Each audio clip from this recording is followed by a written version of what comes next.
What is going on, guys? Ultimate Deadpool here. If I sound a little bit different, I have a very dry throat and I'm pretty sure I've got strep, but you know what? It happens every year around this time of year in my family, so I'm not too worried about it. Don't worry, I don't have the C word. So without further ado, let's go ahead and get started. We have 3 different items in front of me right now, 2 of which are the exact same thing. I'll get into those in a little bit.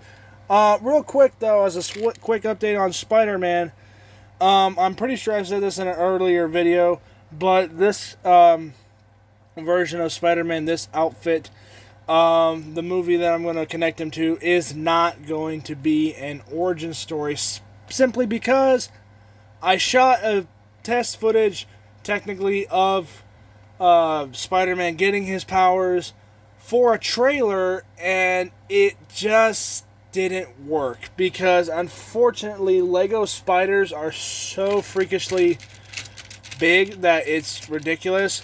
They are basically meant to be handheld pieces, and because of that, it just doesn't look right and it looks really stupid.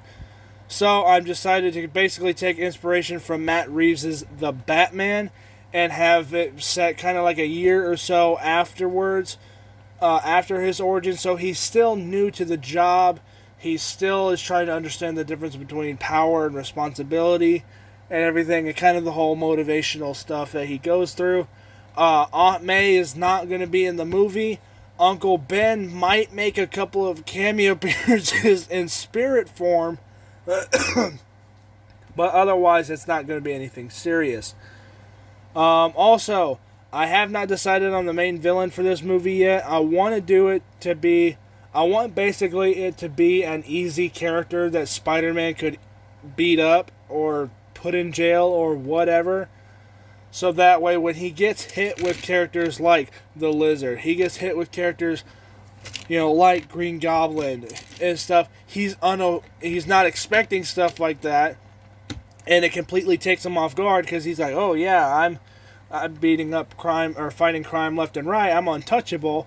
And then, freaking have like the Lizard or freaking Green Goblin or whatever just go bam. And then, immediately Spider-Man's like, oh my god, I just got my ass handed to me.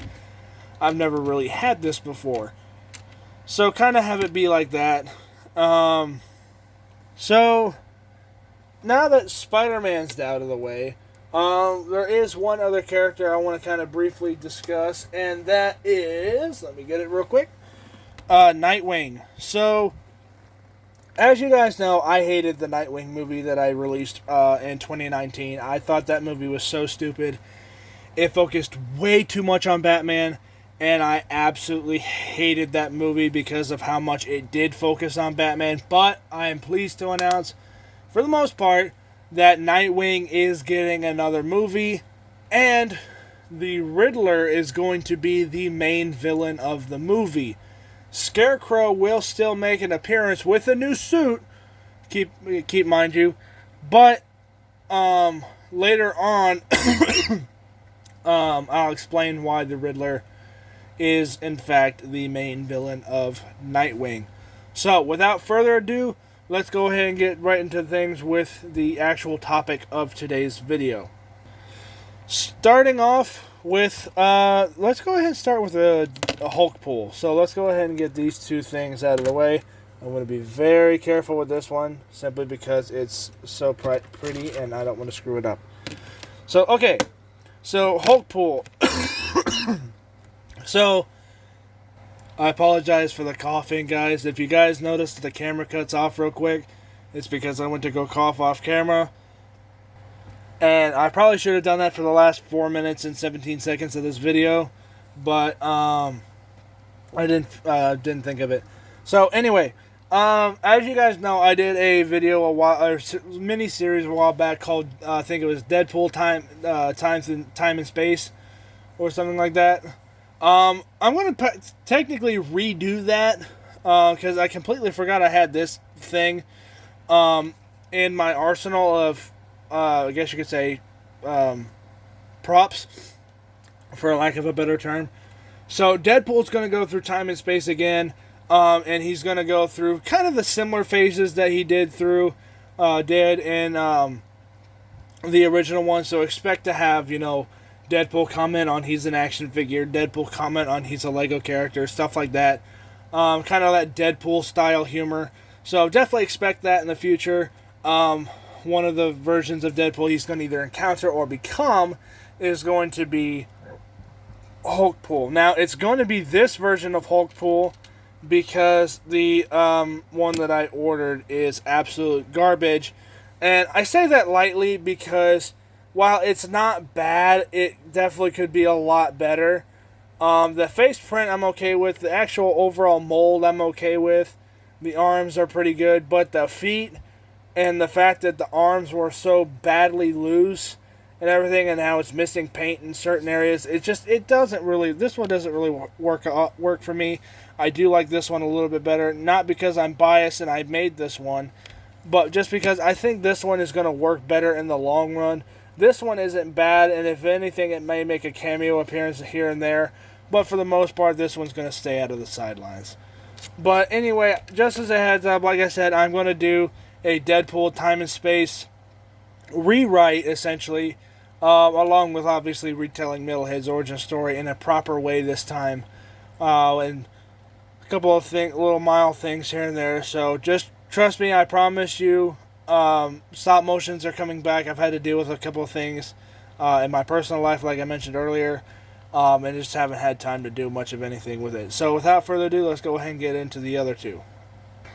Okay, for those of you who have no idea what the hell this thing is, this is Kit, or the Knight Industries 2000, from the 1982 show Knight Rider, starring David Hasselhoff and William Daniels. Really good TV show, lasted 4 seasons. All 4 seasons are on Netflix. If you guys want to watch the show is still on Netflix as of the time of this video. And basically, long story short, there's a cop who gets his face shot off, is rescued by a billionaire. The billionaire fixes his face and in return gives him a basically indestructible car that can do basically anything.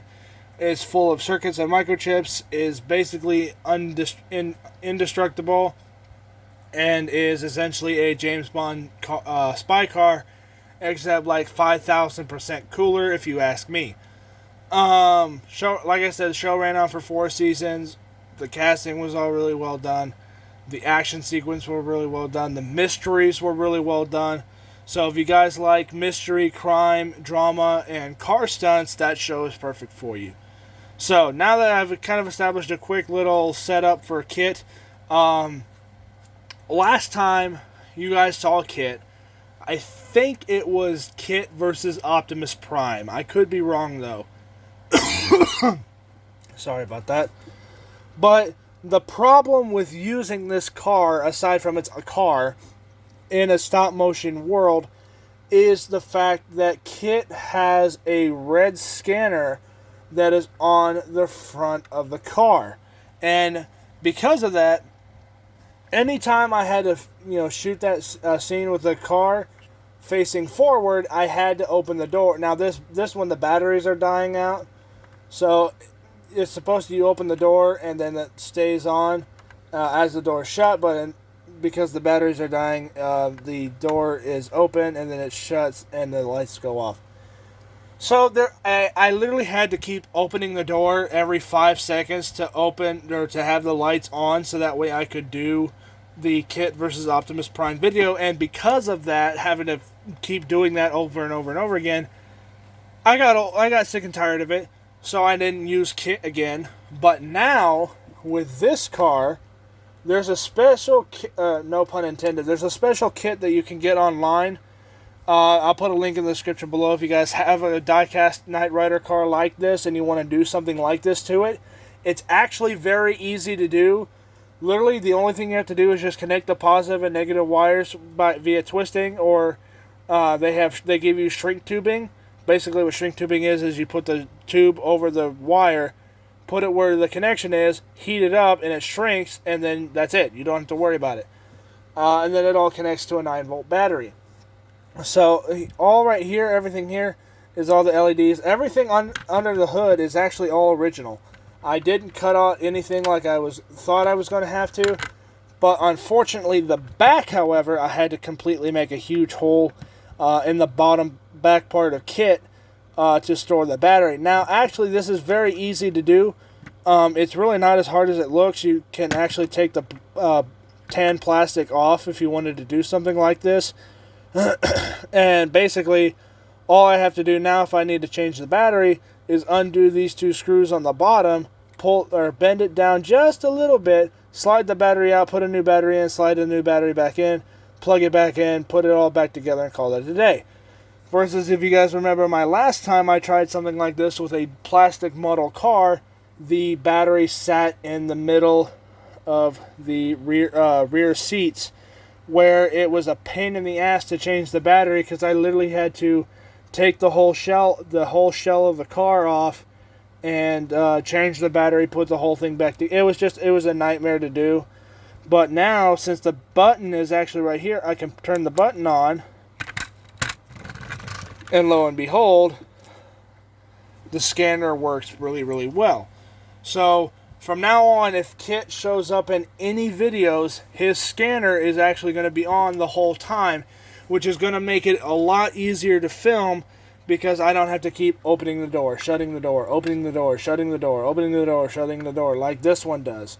So it's actually going to be a lot easier for me to do stuff like that. So if I do a new road rally, if I do a Knight Rider movie, if I do a Knight Rider little miniseries or something involving Kit, it's going to be a lot easier to do because I can actually have the lights on all the time. Because in the show, the lights are supposed to be on all the time, even though there's quite a few shots where they're not.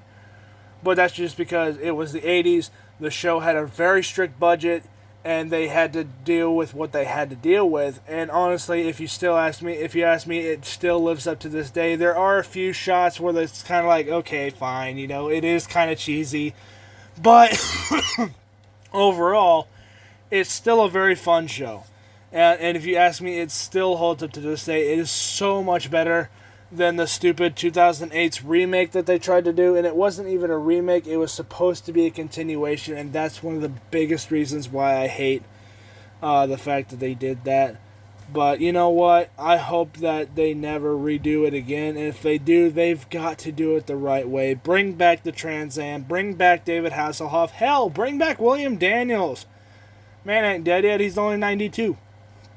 So, but anyway, that's pretty much it. There are a couple of things that I wanted to do, but honestly, I really need to get a drink of water right now because my throat is all kinds of screwed up. But just know that Kit is going to appear in a few videos. He may actually appear as a mainstream character in a future series. So if you guys like seeing Kit or like seeing a black car with a red light on it, then expect to see this car in quite a few videos moving forward, because I've always wanted to use Kit in more videos than what I usually do. And since the battery is actually really well hidden, you really can't see it at all. The only time you really can is if the car is tilted forward, and even then the back window is tinted, so it's actually it really doesn't show up on camera, especially from a far away distance. So it's actually it's really easy to use, and I love it. So like I said, if you guys want to do something like this, I'll leave a link in the description below. This is one of my DIY prop videos. I am going to do this to Kit's evil brother car. So if you guys want to kind of see how to do something like this, it's actually very simple and easy to do. And you really don't have to do much of anything except basically cut a huge hole in the back of the trunk. That's essentially what you have to do. Other than that, and you have to hot glue the circuit or the LED lights up where the scanner is. But that's all easy stuff to do. I promise you it's not that hard. So if you guys want to do something like this, I'll make a video like this at some point in the future with the other car, and it will work both ways. So again, if you guys want to do something like this, there will be a link in the description below if you guys want to get something like this. It actually ships relatively quickly. The only reason why mine took so long to get here is because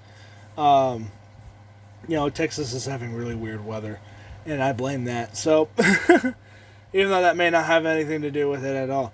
But anyway, so thank you guys so much for watching. I hope you guys enjoyed the video, and I will catch you guys all later on Ultimate Deadpool Studios. Peace out. You guys are awesome. I'll catch you guys all later. Bye.